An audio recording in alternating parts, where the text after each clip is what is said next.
चलो देखो, आज हमारा सब्जेक्ट है फिजिक्स। आज हम फिजिक्स लेते हैं,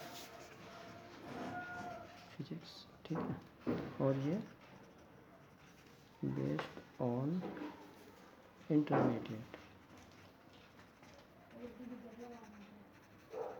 इंटरमीडिएट के स्टूडेंट्स के लिए होगा, जो चाहे यूपी बोर्ड हो या सीबीएसई बोर्ड, चाहे सीबीएसई बोर्ड हो या यूपी बोर्ड हो, दोनों के लिए होगा। तो इसमें हम चैप्टर लेते हैं डिमेंशंस एनालिसिस।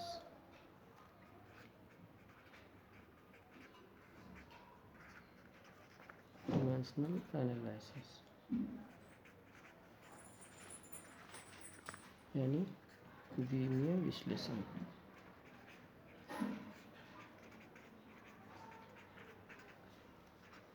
द्विमीय विश्लेषण, इसमें सबसे पहले हमें जो है मात्रक को समझना पड़ेगा, यूनिट को। मात्रक यानी यूनिट्स। यूनिट के बारे में बताएंगे, जैसा कि लेंथ, लंबाई।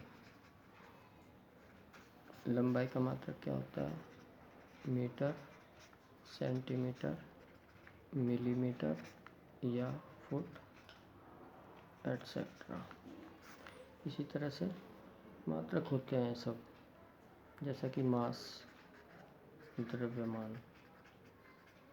द्रव्यमान का मात्रक किलोग्राम, ग्राम, सेंटीग्राम, मिलीग्राम एटसेट्रा। इसी तरह से जैसे टाइम है, टाइम समय के मात्रक होते हैं hour, minute, minutes, seconds, second, ये होते हैं नैनो सेकंड, नैनो सेकंड। इस तरह से यूनिट होते हैं। तो यूनिट के बारे में बताया जाएगा।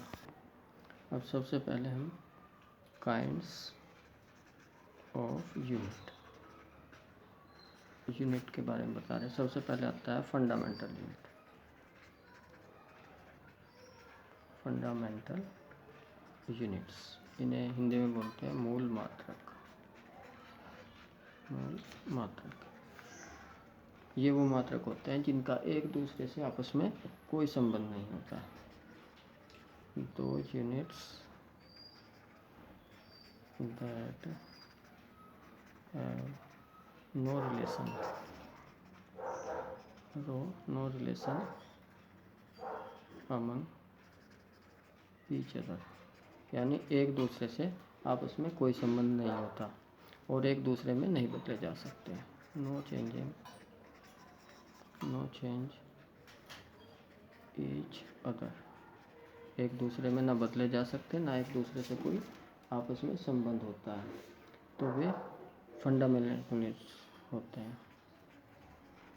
दोज आर फंडामेंटल यूनिट्स, वे फंडामेंटल यूनिट्स होते हैं। जैसे कि लेंथ, लंबाई, length, mass, time, electricity etcetera. तो जो इनके यूनिट होते हैं, तो ये आपस में ना बदले जा सकते और एक दूसरे से इनका आपस में कोई संबंध नहीं होता। तो ये सारे के सारे क्या कहलाते हैं? Fundamental units. और दूसरे आते हैं ड्राइव्ड यूनिट। फिर ये दूसरी टाइप के होते हैं ड्राइव्ड यूनिट्स। ड्राइव्ड यूनिट्स यानी व्युत्पन्न मात्रक। व्युत्पन्न मात्रक ये वो यूनिट होते हैं जो फंडामेंटल यूनिट से ही प्राप्त किए जाते हैं। These are those unit,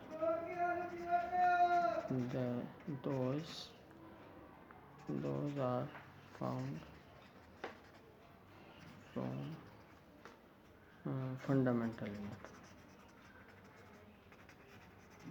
fundamental units यानी जो फंडामेंटल यूनिट से ही तैयार किए जाते हैं वो क्या होते हैं, व्युत्पन्न मात्रक होते हैं। जैसे कि ले लीजिए एरिया। एरिया क्या फॉर्मूला था, लेंथ इनटू ब्रेथ। तो जो लेंथ है ये भी फंडामेंटल यूनिट है और ब्रेथ जो है वो भी फंडामेंटल यूनिट है। तो ये एरिया फंडामेंटल यूनिट से ही तैयार किया गया, तो इसलिए इसे हम ड्राइव्ड यूनिट्स बोलेंगे, व्युत्पन्न मात्रक बोलेंगे। और ले लीजिए जैसा कि ये है डेंसिटी घनत्व, तो mass upon volume, mass upon volume. तो मास यानी ये होता है मास, द्रव्यमान, और वॉल्यूम ये सब, ये भी फंडामेंटल यूनिट है, ये भी फंडामेंटल यूनिट है। तो ये फंडामेंटल यूनिट से ही फाइंड किए गए, तो ये ड्राइव यूनिट्स कहलाते हैं। और ले लेते हैं जैसा कि volume length breadth into height. तो ये इनकी लेंथ है, ये मीटर में, इसका यूनिट लेंथ का भी मीटर होता है, ब्रेथ का भी मीटर होता है, हाइट का भी मीटर होता है। तो इसका जो यूनिट बना मीटर क्यूब, और इसका बनेगा किलोग्राम प्रति मीटर क्यूब, और एरिया का हो जाएगा metre into metre, this means metre square. तो ये इनके यूनिट हैं। एक बात और ध्यान रखनी चाहिए कि सिस्टम ऑफ यूनिट्स, देखो इनके 3 सिस्टम होते हैं, MKS और CGS, FPS। ये तो होता है मीटर, इसे क्या लिखते हैं, मीटर किलोग्राम सेकंड। ये फर्स्ट सिस्टम है, ये सेकंड और ये थर्ड। तो फर्स्ट सिस्टम में M मीटर से, यानी जो लेंथ है वो तो मीटर में मेजरमेंट होगी, और ये मास को किलोग्राम में, और जो टाइम होगा, टाइम को हम सेकंड में। इनके जो यूनिट है वो लेंथ का तो मीटर हो गया, और मास का किलोग्राम, समय का यूनिट क्या होगा, सेकंड। फिर सेकंड सिस्टम है, इसमें जैसा कि लेंथ है तो लेंथ का यूनिट क्या होगा, सेंटीमीटर, और मास का ग्राम, और समय का सेकंड। फिर इसी तरह थर्ड सिस्टम है, इसमें FPS, तो लेंथ जो नापी जाएगी इसमें कहीं में नापते हैं, फुट में, और जो ये होता है मास वो पाउंड में, और टाइम सेकंड में। तो यानी तीनों सिस्टम में जो टाइम का जो यूनिट है वो सेकंड होता है, और मास का यूनिट किलोग्राम, ग्राम, पाउंड, और लेंथ का जो भी यूनिट होता है वो मीटर, सेंटीमीटर और फुट, ये होता है। इनका भी ज्ञान होना बहुत ज़रूरी है। अब इसके बाद आता है डिमेंशनल फॉर्मूले।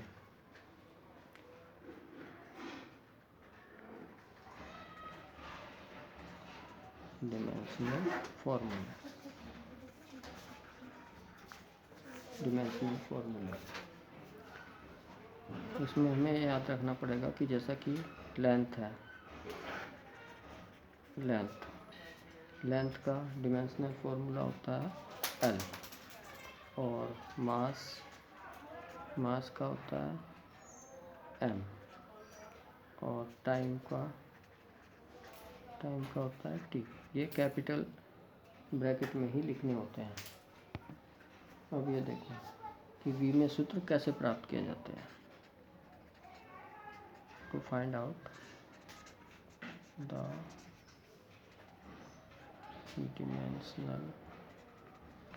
डिमेंशनल फॉर्मूला, तो ये कैसे फाइंड करने होते हैं, जैसा कि एग्जांपल के तौर पे ले लीजिए, जैसा एरिया। तो एरिया का हमें डिमेंशनल फार्मूला फाइंड करना है, तो हम क्या करेंगे, पहले इसका फार्मूला लिखेंगे।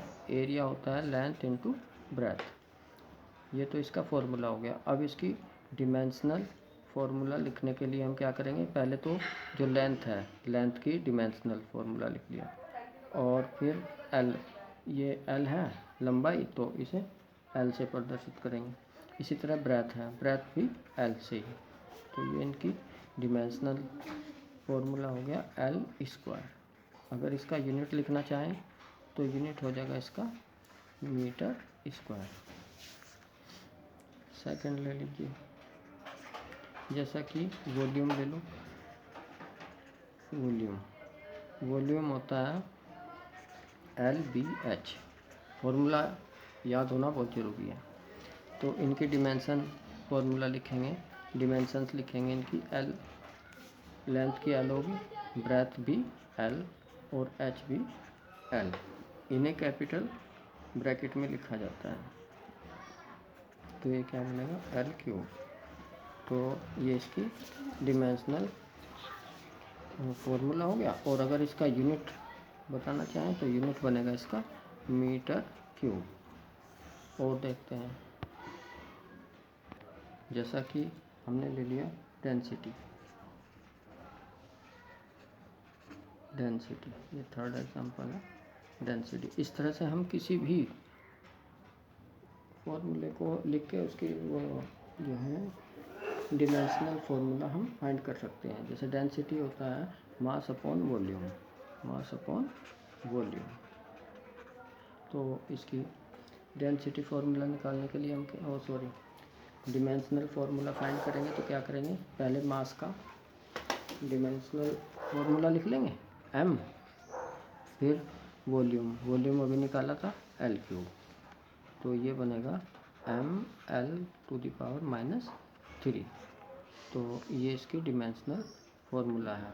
और इसे हम अगर इसका यूनिट लिखना चाहें तो यूनिट बनेगा इसका, देखो m हो गया मीटर,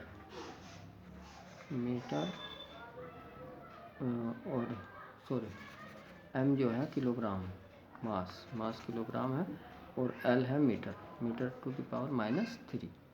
या फिर इसे ऐसे भी लिखा जा सकता है किलोग्राम पर मीटर क्यूब, ये इसका यूनिट है। और देखते हैं, जैसा कि फोर्स ले लेते हैं। फोर्स में मास फॉर्मूला है इसका मास इनटू एक्सेलरेशन।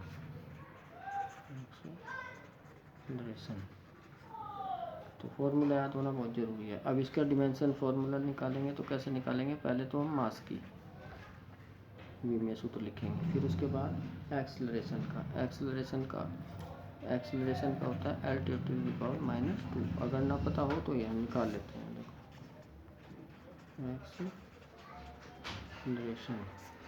एक्सेलरेशन जो होता है delta V upon delta T, ये होता है, यानी वेलोसिटी अपॉन टाइम। और वेलोसिटी की जो होती है L⁻⁻1 अपॉन T, तो ये बना L⁻⁻²। ये इसकी वी में सूत्र बन गया। तो अब हम इसे लिखते हैं, तो ये बनेगा mL⁻²। ये तो इसकी डिमेंशनल फार्मूला है ये तो। और अगर इसका यूनिट लिखना चाहें तो यूनिट इसका बनेगा m, तो हो गया किलोग्राम मास, और m है मीटर इंटू टाइम को सेकंड में लिखेंगे, Sec⁻⁻²। या तो ऐसे लिखो, या फिर इसे ऐसे लिख सकते हैं किलोग्राम मीटर पर सेकंड स्क्वायर। अब सेकंड का ही यूनिट हम बार बार क्यों लिखते हैं, टाइम का यूनिट सेकंड इसलिए लिखते हैं क्योंकि तीनों सिस्टम में जो टाइम का जो यूनिट होता है वो सेकंड होता है, तो इसलिए हम इसे जो टाइम है, टाइम का यूनिट सेकंड ही लिखते हैं। हम इस तरह से किसी भी फॉर्मूले का डिमेंशनल फार्मूला लिख सकते हैं। जैसा कि अगर हम चाहें प्रेशर एग्जाम्पल 5, प्रेशर का फॉर्मूला होता है force upon area, area. Formula याद होना बहुत जरूरी होती है। तो फोर्स का हमने अभी निकाला था mL/T⁻² आएगा, और एरिया का भी निकाला था L²। तो अब इसे कैलकुलेट कर लेंगे। m और L की पावर कितनी हो जाएगी, -1 हो जाएगी, T⁻²। तो प्रेशर का जो बनेगा ये डिमेंशनल फॉर्मूला क्या बना, mL⁻⁻1 T⁻²। और इसका यूनिट, अगर यूनिट बताएं तो किलोग्राम मीटर⁻⁻1 और सेकंड⁻²। ये इसका यूनिट बना, यानी कि किलोग्राम प्रति मीटर इंटू सेकंड²। ये इस तरह से बनता है। इस तरह हम किसी भी फॉर्मूले का डिमेंशनल फार्मूला फाइंड कर सकते हैं। तो इस टाइप से आप जो है किसी भी फॉर्मूले का, किसी भी सूत्र का आप जो है फॉर्मूला, डिमेंशनल फार्मूला निकाल सकते हैं। अगर आपको कोई फॉर्मूले में कोई प्रॉब्लम हो तो आप कमेंट कर सकते हैं। और हमारी वीडियो को लाइक करें, शेयर करें और सब्सक्राइब भी करें। Thank you.